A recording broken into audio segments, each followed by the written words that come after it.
Funding for This Is Nashville comes from you, our listeners, and Amazon, proud sponsor of WPLN's daily show, This Is Nashville, engaging our differences so we can discover our unity.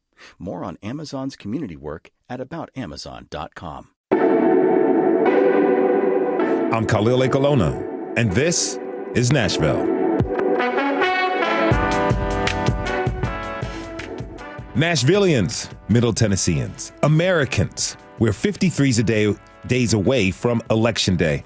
Now, sooner than that, people will be casting their ballots that will determine who will be the next president, who will represent the great state of Tennessee in the Senate and the House nationally, and who will be taking up those seats in the state. That's not all. In November, Nashvillians will be voting on a transit referendum brought to us by Nashville Mayor Freddie O'Connell's administration. You may have heard about it. We hope you've heard about it. You may have questions about the referendum. Now is your chance to ask questions about the transit initiative or other local matters important to you directly to Mayor Freddie O'Connell himself. Each month, the mayor is gracious enough to take time and make his busy schedule to come down to This Is Nashville and answer your questions because it's your turn to talk. So call us at 615-760-2000 to ask a question or make a comment. Again, that number is 615-760-2000. And as always, Mayor O'Connell and the folks in his administration are human beings doing absolutely the best they can. So let's keep respect and a premium when you're calling. I'd like to welcome Mayor Freddie O'Connell back to This Is Nashville. Welcome. Well, it's great to be back. It feels like I was just here. Yeah. Alex and I were talking about it on the way over. I know the timing, we try to do it once a month, and the frequency dipped a little bit because I think some of my travel schedule or whatever, but it's always fun. It's a nice time marker for myself as well. Like, how much have I grown since I've seen the mayor last? It helps out. So what's new? How's it going? This has been a really exciting week for us because we're kind of able to show some of those milestones of things that we've been working on. And so one of the most exciting is a couple of years ago, 2022, the community needs evaluation for the city came out, and it was focused on the needs of seniors in Nashville. And so what we did this week was we joined with partners like Age Well, 50 Forward, Tennessee Justice Center, United Way, to launch something called Reset, which is a big financial empowerment and well-being program specifically for aging Nashvillians. And so it's the Financial Empowerment Center has been around for just over a decade. I started working with them very close to the origin of that when it was kind of an initiative of the mayor's office. Started under Mayor Dean, continued and grew under Mayor Barry. Eric Cole was one of the original leaders. John Murphy was a part of it, Ann Havard. And then Samantha Williams later became one of the key coordinators. And so over that decade, it's been incredible. It's absolutely free, no income restriction financial counseling that's out there. It's served thousands of people, and it has eliminated tens of millions of dollars of bad debt and helped people increase their savings. And what has been recognized is a couple things. One, we have a lot of seniors who are eligible for programs that would actually help them out financially that they are not taking advantage of. And so now there's actually a benefit checkup online tool that AgeWell has made available. So you can learn more if you visit nashville.gov/mayor. You'll kind of see the announcements, some of the resources there. agewelltn.org has a lot of resources. The United Way of Middle Tennessee has a lot of resources.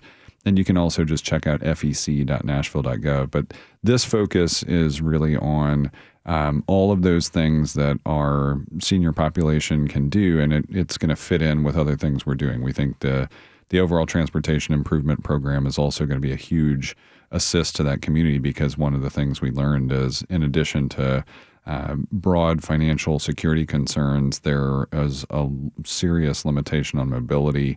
And this overall program is a great companion to something we did just a few months ago with Matthew Walker Comprehensive Healthcare Center. There's a cohort, there's kind of an opportunity wellness zone that we're focused on in North Nashville that we're tracking a cohort of seniors with higher blood pressure at risk of hypertension and we've put resources in that. We invested $1 million from Metro.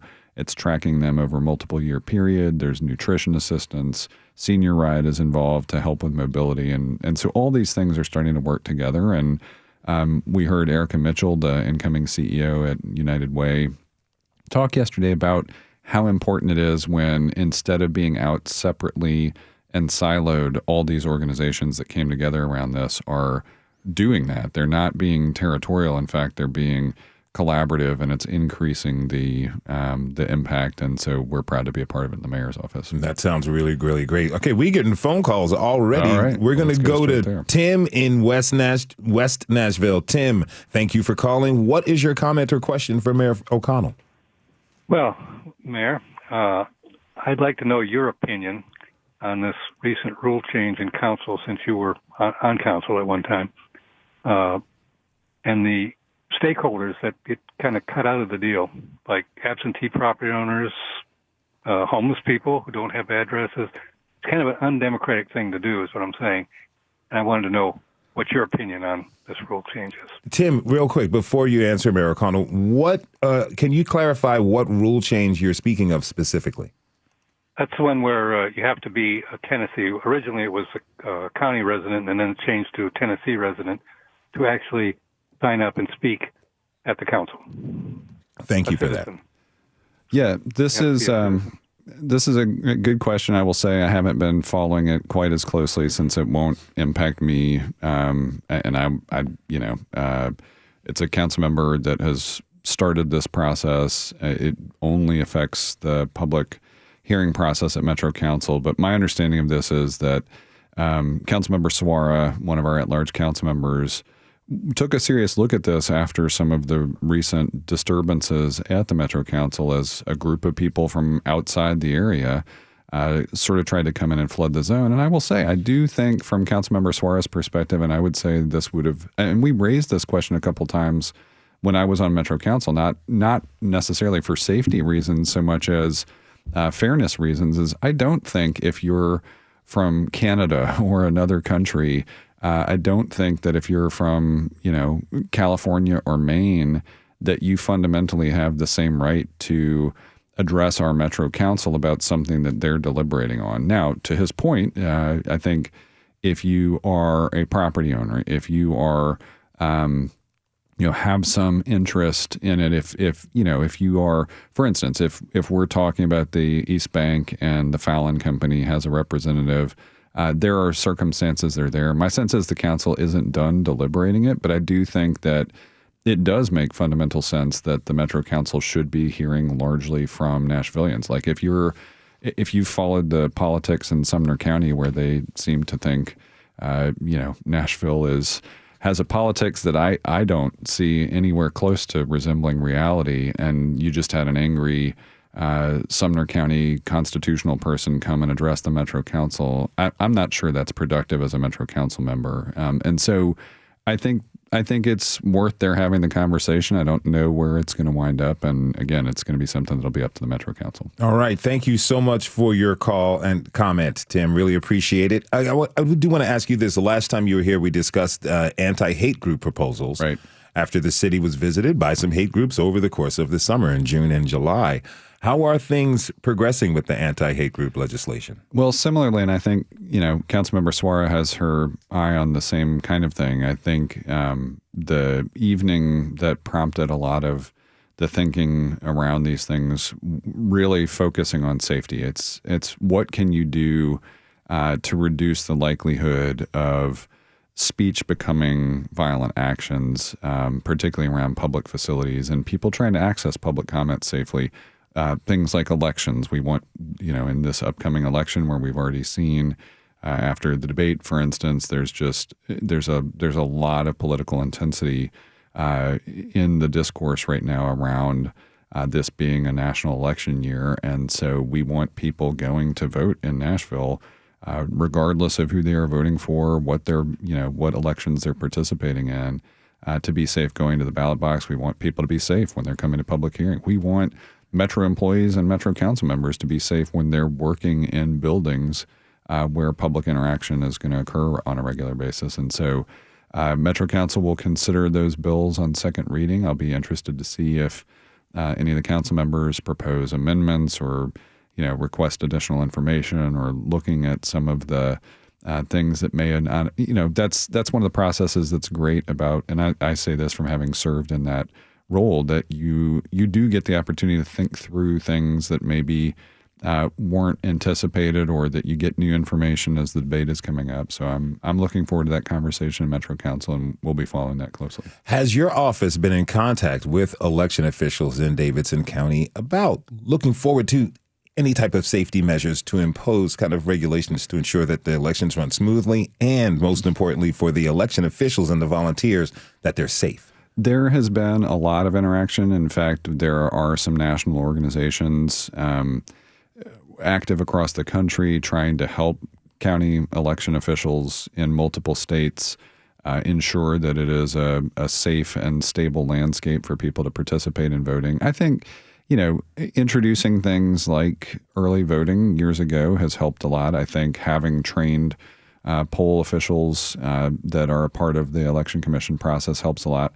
They're very aware of that. We certainly have involved Metro Nashville Police Department in those conversations as well. So, it's something that we've been intentional about and preparing for and thinking through, because we do want the democratic process, small d democratic process, to be successful and safe for all Nashvillians. All right. We got a call from a caller that I think listeners of the show will be familiar with.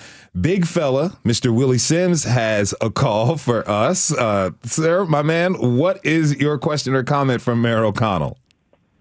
Oh, man. Is this the people's mayor? What do you say, big fella? Man, yeah. Okay, I got to keep it brief. Is it true? I'm hearing rumors. Is it true that this transit, us having more transit, will affect us getting a Super Bowl once this stadium and stuff is done? I actually think it's less relevant to the Super Bowl than some of the other things. If you've got global events like a FIFA event, if you're looking at any of that international soccer opportunity from the World Cup on down to some of the other things that happen in between World Cup matches, a lot of those things that tend to be the more world events, they look a lot at whether the city has the transportation and infrastructure to support those things. It's not that it's not on the checklist for the NFL probably, but I think they've been far more in tune with, what our overall stadium prospects have been. And so I think just being under construction with a new stadium right now has dramatically increased the potential for a Super Bowl. I think the transit piece would be very much a nice to have for that scenario. But I think, I've heard more from visiting groups, even when I was still on Metro Council, that there was concern about people having those events with a global audience in Nashville because there just isn't the level of service. All right. Okay. Thank you. Let's pass transit in 4 more years. That's right. 4 more years. We're going to focus on this November and getting transit done first. Okay. I'm sorry. Okay. Transit. All right. Thank you for Thanks, big fella. Thank you for calling, my man. All right. This is Ask the Mayor with Mayor Freddie O'Connell here on This is Nashville. You can call us up at 615-760-2000 for your comment or question for Mayor Freddie O'Connell. Okay, we're going to go to Lindsay in North Nashville. Lindsay, thank you so much for calling. What's your comment? Hey, Cleo. Hey, Freddie. This is Lindsay Krings with Open Table Nashville. And hey, Freddie, I know you're aware that TDOT and Metro are planning to go down to Old Tent City, the biggest camp in Nashville, on Monday and demolish the largest structures there. And the residents got together yesterday to organize, and they came up with a list of requests that we've sent you, your office, TDOT, and other decision makers. So our question for you is, do you think it's right for people's homes to be demolished with less than 2 weeks' notice, homes that they've spent years building during the midst of the housing crisis?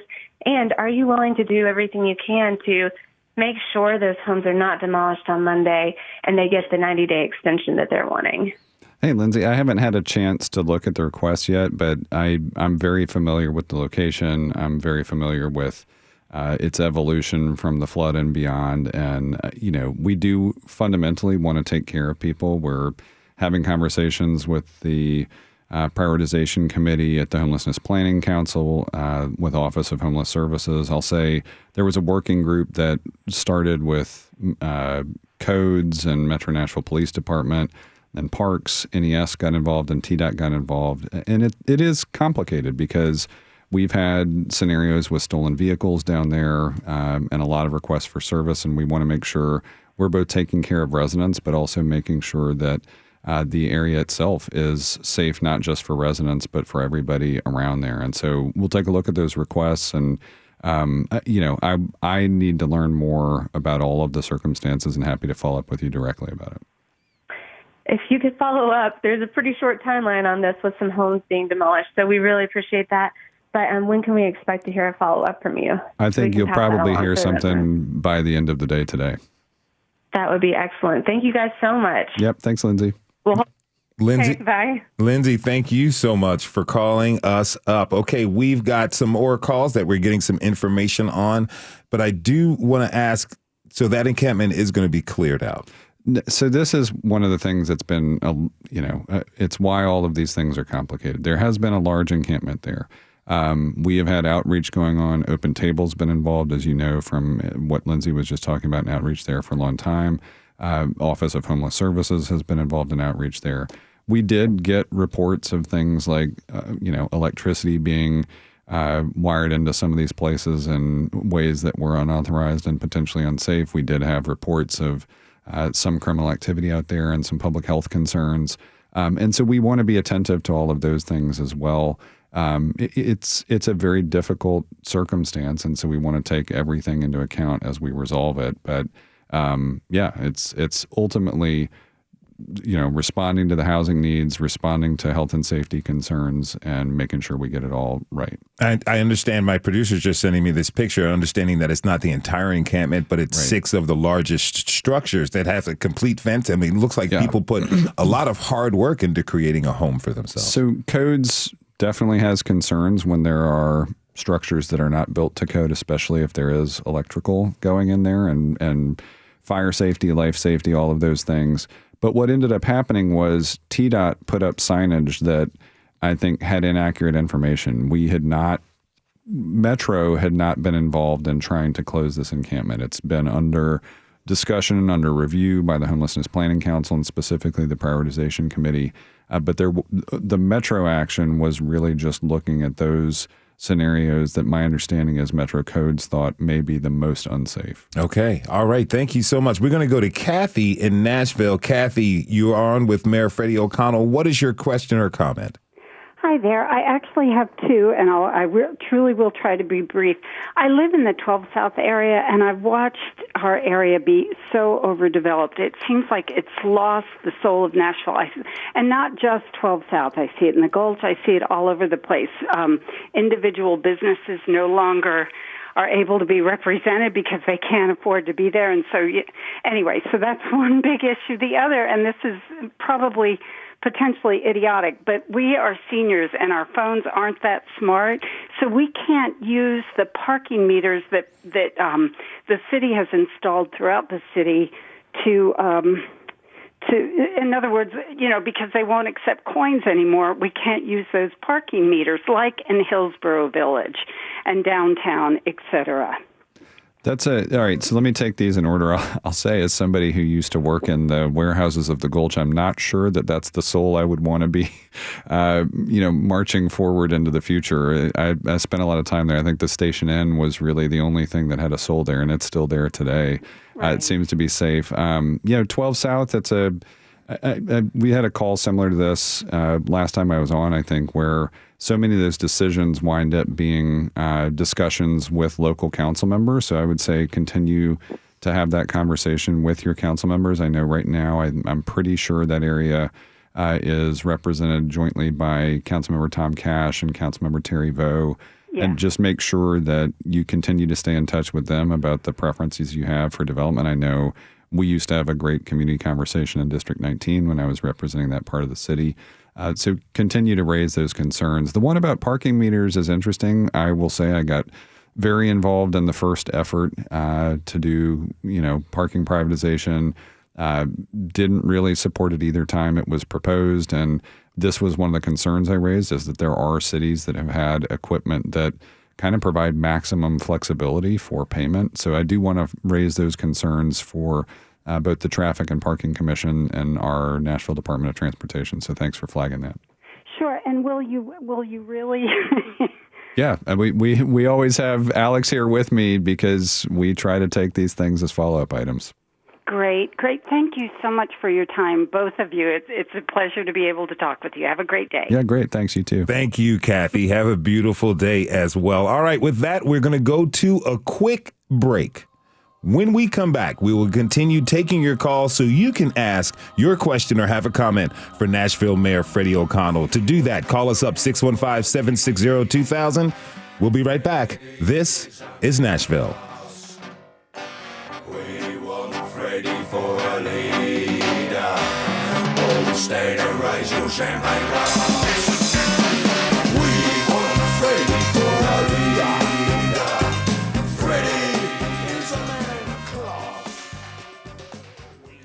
Funding for This is Nashville comes from you, our listeners, and Music City Prep Clinic, Nashville-based provider for PrEP and offering comprehensive sexual health services in an environment designed to be safe, professional, and shame-free. Learn more at musiccityprep.org. I'm Khalil Colonna, and this is Nashville. We are here with Mayor Freddie O'Connell for Ask the Mayor. Yes, it's your turn to talk with Mayor O'Connell. Call us up, 615-760-2000, to ask a question or to make a comment. Again, that's 615-760-2000. Now note, Kathy, you were just on the line with us. You asked us 2 questions about parking in 12th South. We were not able to get your number down, so if you could call us back so we can connect you with the mayor's office, that would be great. That number, again, for everybody, including Kathy, 615-760-2000. All right, Mr. Mayor, we got more phone calls. You ready? Here we go. We're going to Jay in North Nashville. Jay, thank you for calling, my friend. What is your question or comment? Hey, thanks, Khalil. Really appreciate it. Appreciate all your wonderful work you're doing with This is Nashville and what you do for the community. Thank you, Mr. Mayor, thank you. Mr. Mayor, I wanted to first commend you on all your efforts since you've been in office. I really appreciate all your hard work as well, and just the way that you've been able to really, act in a graceful and competent manner. Thanks, Jay. Oh, yeah, definitely. My question is this: after the referendum in November, I know that's kind of the big to-do project. What is your next sort of laser focused thing you really want to hone in on? For the city? I got to admit, I'm partial to mental health. I do that for a living, so. Yep. Do you have anything in that area, or what are your thoughts on that? No, great question, and certainly focused for the next few weeks on getting the transportation improvement program across the finish line. So I'm glad you're aware of that work as well. We do want to so this year a lot of foundational work went into making sure we secured an East Bank development agreement that has a century's worth of affordable housing in it, that we get started on some of that stuff with good jobs and good wages and safe workplaces over there across the river, lots of new parks and infrastructure. So the work that Bob Mendez, our Chief Development Officer, has been doing over there and making sure that stuff gets started as we see the Titan Stadium coming out of the ground is really important to us. We do want to execute really successfully in these next few years, if we are successful in the Transportation Improvement Program, on getting sidewalks to more communities, starting to change out intersections and getting them upgraded, and then building places like the Rip Patton North Nashville Transit Center in more communities around the city. So all that's important. Then we do want to shift to, we know we had a call earlier. We just opened the Strobel House. We are continuing to look at ways to accelerate the way we create housing specifically for people coming out of a context where they are unhoused or don't have chronic secure housing. And so sometimes that's the people that are hardest to house. Sometimes that's the people that have been hardest hit by economic conditions. And so we want to be very sensitive to that. Affordable housing, attainable housing are top of mind there. A lot of focus on also, I think, youth opportunity. We've made a deep investment in metro schools to continue some important programs that have shown long-term improvement post-pandemic, and we want to go bigger than that, though. We want to tackle some of the childcare issues that are out there and really be successful as a My Brother Keeper community in getting young men of color not just into early literacy, but into lifelong safety and opportunity. And so a lot of focus there. And then to your point about mental health, was just having a conversation today about refining and making even more successful our Partners in Care program, REACH, which goes even further. And both of these are ways to get mental health responders in scenarios of crisis, either along with or in some cases instead of law enforcement when we know someone is in crisis rather than in the middle of committing a crime. And so there will be some restored practices there that we hope to expand. And then very excited that over the past year, we've started to add some clinical capacity at the Metro Public Health Department. And we do really want to lean into seeing improvements in our overall response to the opioid epidemic, because we know that's been one of the key factors impacting a lot of Nashvillians. And it's a place where I think we need to be performing much better as a city as we take care of each other and trying to make as many people as possible have the conditions that they can thrive in. So all of those things will be in focus after November, and excited to have the opportunity to work on all these things. All right. Thank you so much for your call, Jay. Really appreciate it. We're going to go to Michael in South Nashville. Michael, you are on the air with Mayor Freddie O'Connell. What is your comment or question? Hey, good afternoon, gents. I just wanted to follow up a little bit on Ingrid's point, because I see it a lot in my part of town, the clearing of encampments and stuff.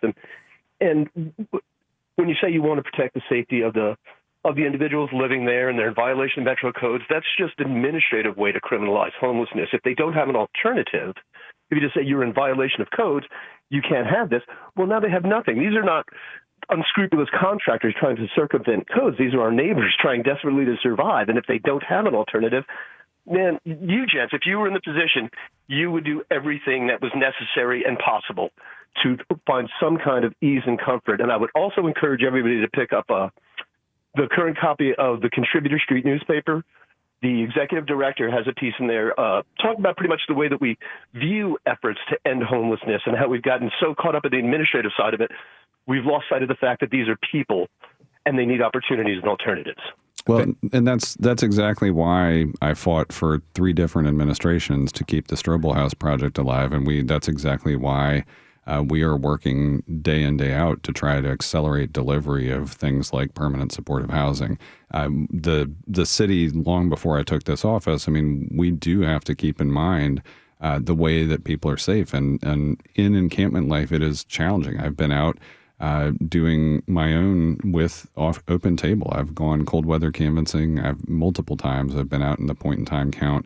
And these are challenging situations that have no easy answers, because you don't want a structure that hasn't been weatherized or had other things that could cause a collapse or a fire. And so you want to make sure that people are in the safest conditions possible. And you want to make sure that as many people as possible get into housing. The hard part is we don't every single day have enough housing in the city to keep everybody in it. And that's why we're doing multiple things every day on multiple fronts to try to make this easier for folks. All right. No, agree. And I appreciate your efforts, man. And, you know, I've been in that community for a long time, and you've been part of it, and much respect. But I think that we're thinking about it as timid incrementalists, because we're going to upset people other homeless folks, and we have to bring them along. I think we just need to think a little bit more radically, but I applaud your efforts, man. All right, thanks. Appreciate the call. Michael, thank you for calling, and thank you for your impassioned comment. Okay, we're going to go to Joanne in Lebanon. Joanne, what is your comment, question, my friend? Good morning. I'm calling specifically about disabled parking. We need more affordable, clear signage closer to the venues. Disabled parking. I'm both a senior and I am disabled, and it's very, very hard and very, very far to walk or find disabled parking. I have been able to park at the Music City Center, but they're not always available they don't always have openings for the disabled. So the meters in the city are supposed to be free for a certain amount of time, but they're not clearly marked, and you don't know which are privatized and which are not. Joanne, thanks for this. I want to dig into it a little bit more, because I know that when you go create a new facility, there are ADA requirements that have to be met for parking for people with disabilities. And so are you saying that that's not enough, or that there's more we should be doing at a local level than what beyond what's already required in addition to the meters? Quite honestly, it's not enough. And the city meters are not clearly marked, so you don't know if they're private or city. So if you park there, you might get booted or you might get towed away. There's no way to know if they're city meters or privatized meters. And everything. You used to have parking right downtown, but you've gotten rid of all that. So for me to go out for dinner or to go out to any kind of nice venues you have, a show or something, I have to park very far away. I'm disabled, and I'm also a senior, so I'm on. No, I hear the concern. I'm not aware of any fully private meters, and so need to probably take that again back to Traffic and Parking Commission and NDOT to see what's going on there. But we can certainly work on signage. In terms of downtown parking, though, we haven't eliminated much. In fact, the supply of downtown parking, we have well over 55,000 parking spaces available downtown. But they're privatized. Yeah, and I mean, so... You used to have street parking, and you have eliminated that. You've put up those metal rods, and it's only parking for loading and unloading for musicians and so forth and so on. So you have eliminated a lot of street parking. They're all in garages and lots. And to be honest with you, I'm a woman. I'm 69 years old. I have a walker. I don't always feel safe in a garage. And the garages are very, very expensive. Yeah, we do have some public parking garages, namely the ones on the Fulton complex, a little bit north or south of downtown. We have the courthouse garage at City Hall and the courthouse. They're all too far from the venues. Yeah, so and then I'm not sure how safe they are. We'll look at the markings, and we are constantly evaluating the safety plans. But I know if you don't feel safe, then we've still got work to do there. But I think what we need to do probably the easiest thing to do is make sure it's clear that any of the meters on the street are in fact public, and that you do have that option to be there for free if you're disabled. So we'll take that back to NDOT and the Traffic and Parking Commission. So thanks for the feedback. Joanne, thank you so much. Now, look, everyone, we only have a couple more minutes left with Mayor O'Connell. I'm going to get Melanie because she's been patiently waiting. Melanie, you're on the line. Please make your comment or question brief for Mayor O'Connell. Okay, I just drove by this morning the old Nashville Memorial Hospital spot, and it's just sitting there empty, and I'm wondering if there were any plans for it and if it could be turned into low-income housing. It's a great question, and in fact, it's one we have raised in our office just within the past few months. When I took office, it's kind of shown up on that list. I was one of the council members alongside Councilmember Aaron Evans, who really tried to push to get an updated and enhanced inventory of public property and public land. And so we have really been working hard on that over the past year. That one is on the list. We've had, I think, one proposal in kind of a draft form for it. So we don't have any hard and fast plans for it, but it is one of the properties we are looking to bring online into a way that serves the community more effectively. So I'm, sorry that I don't have something that I can report with firm details today, but know that it is on our list, and we have evaluated it too. Melanie, thank you so much for your call. And we want to thank Mayor Freddie O'Connell for coming in, as he does every month, to take your questions and comments. Mayor O'Connell, again, thank you. Yeah, thank you for having me, Khalil. Good to be with you. We'll see you next month. All right. Okay, everybody, we're going to take a short break. When we come back, we'll hear what you thought of the presidential debate earlier this week, and we'll get analysis from TSU political science professor Ian Shapiro. You can call us at 615-760-2000. We'll be right back.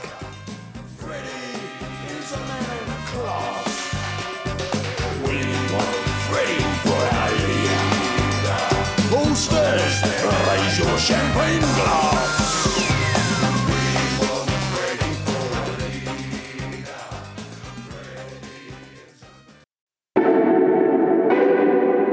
I'm Khalil Colonna, and this is Nashville. On Tuesday night, the country tuned in to the presidential debate between Vice President Kamala Harris and former President Donald Trump. People have their thoughts on how it went for each candidate. Amidst all the spin about the debate, the question, do debates even matter, has come up. Here at This Is Nashville, We thought that's a brilliant question, and we'll need help to answer it. So here with us is Dr. Ian Shapiro, professor of political science at Tennessee State University. I'd like to welcome him to the show. Dr. Shapiro, thank you for being with us today. Thanks for having me. Really appreciate it. Okay, so if you'd like to join the conversation and give us a call to ask Dr. Shapiro a question, let us know. Or you can let us know this. Is your decision at the ballot box impacted by a debate performance? Do debates really tell you anything about the candidate or where they stand on the issues? If a candidate refuses to debate, does that make a difference to you? Do you prefer town halls over debates moderated by a reporter? As always, call us at 615-760-2000 for your comments and questions. Okay, so I got to ask you this, Dr. Shapiro. Sometimes what gets lost in the huge spectacle of it all is the reason why we have debates in the first place. Bottom line, why do they exist? Debates exist first and foremost to educate the public. So from the perspective of democratic theorists, we would love debates and campaigns more generally to create what we call the enlightened public, one that can take their own preferences and link them to the values and stories being told by the candidates so that when they go into the voting place, they are able to successfully cast their ballot, to be alongside the person who they think best represents them. You said something. You said enlightened public. I hope I'm getting in trouble for this, but, Americans, we've got social media, we've got misinformation, we've got people in their own information silos. How effective can that be? Well, within the structure of debates, there are moderators involved, so we hope that there are some guardrails involved. The best outcome we can hope for is an event that a lot of people pay attention to that leaves them enthusiastic and informed and less apathetic and misinformed. And the hope is that when you let these ideas come together with some guardrails involved, that's going to be the outcome for the public. Okay, so I take it you watched the debate on the debate on Tuesday. I watched it twice. Watched it twice. Did you watch it with popcorn the first time? Were you excited for it? I watched it with anxiety the first time and popcorn the second time. Okay. So, there were some unexpected and unusual comments coming from the debate stage on Tuesday. Compared to debates that you've seen in the past, was this one of the most unusual you've witnessed?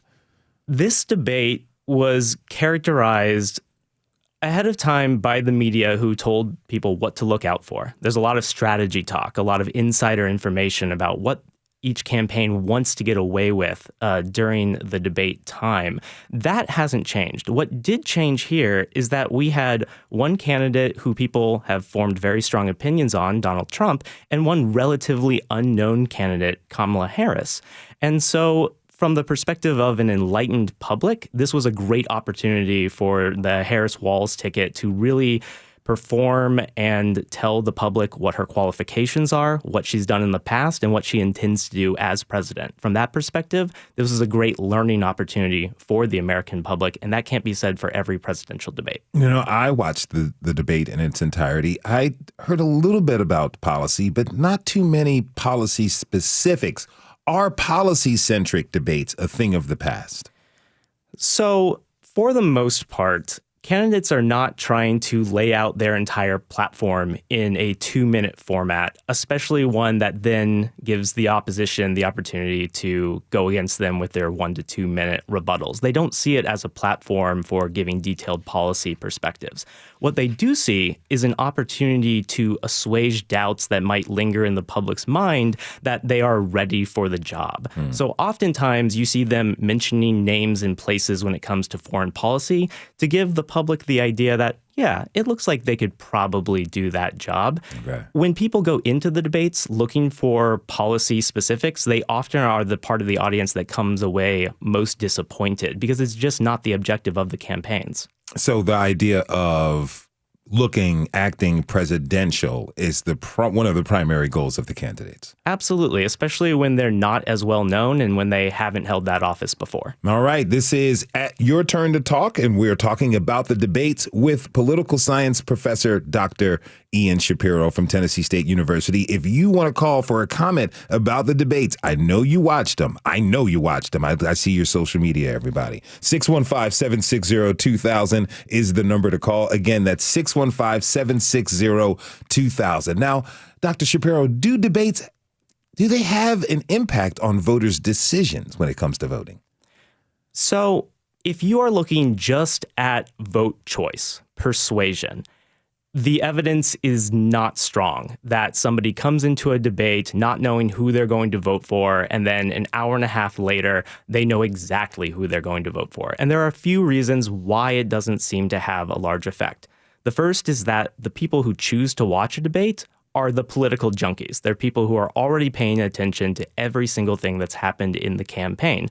They're not watching as spectators, they're watching as cheerleaders. And so the idea that they're going to take in this one more event where they have already chosen a side and change it, that's not what's going on here. The other aspect is that often, this one has been a little bit earlier, but often debates happen too late in the campaign calendar, and a lot of those undecided voters have already now, at that point, made up their minds.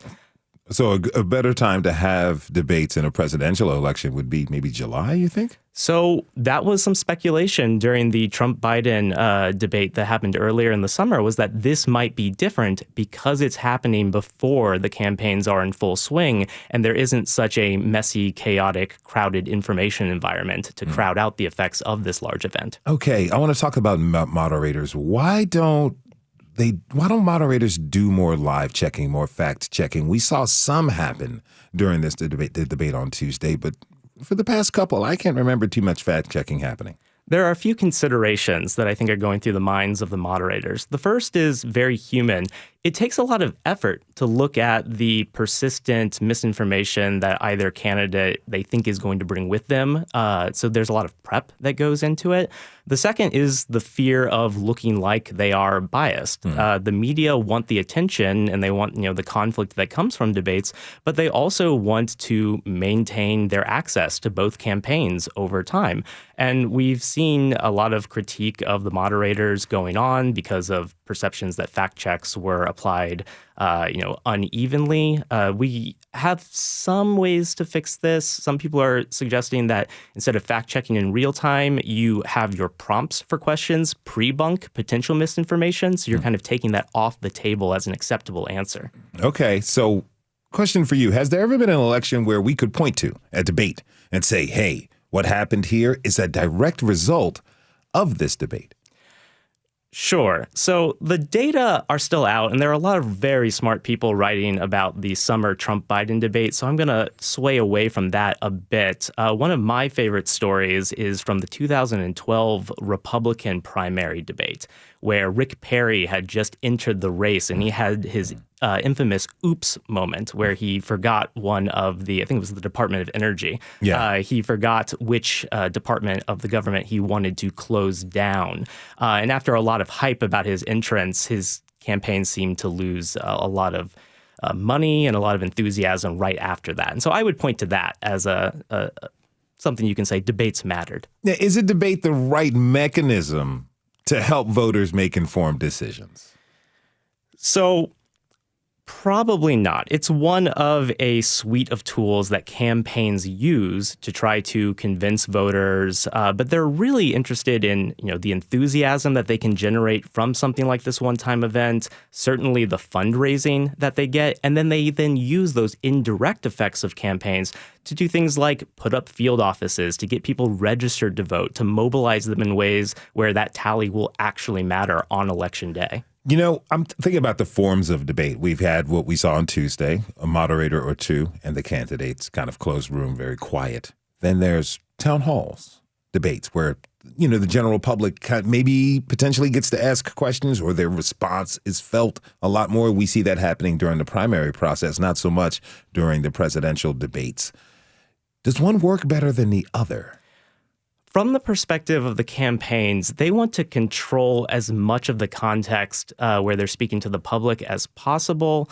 And it comes to my mind that when we've had this situation where it's campaigns negotiating what the debate is going to look like as opposed to the presidential committee on campaigns, And under that framework, we didn't see any talk from the campaigns about having a town hall. And so it seems that they believe that this is a better format for them, debate over town hall. That's not to say town halls don't have, can't be mechanisms for accountability, right? You're talking directly to the public.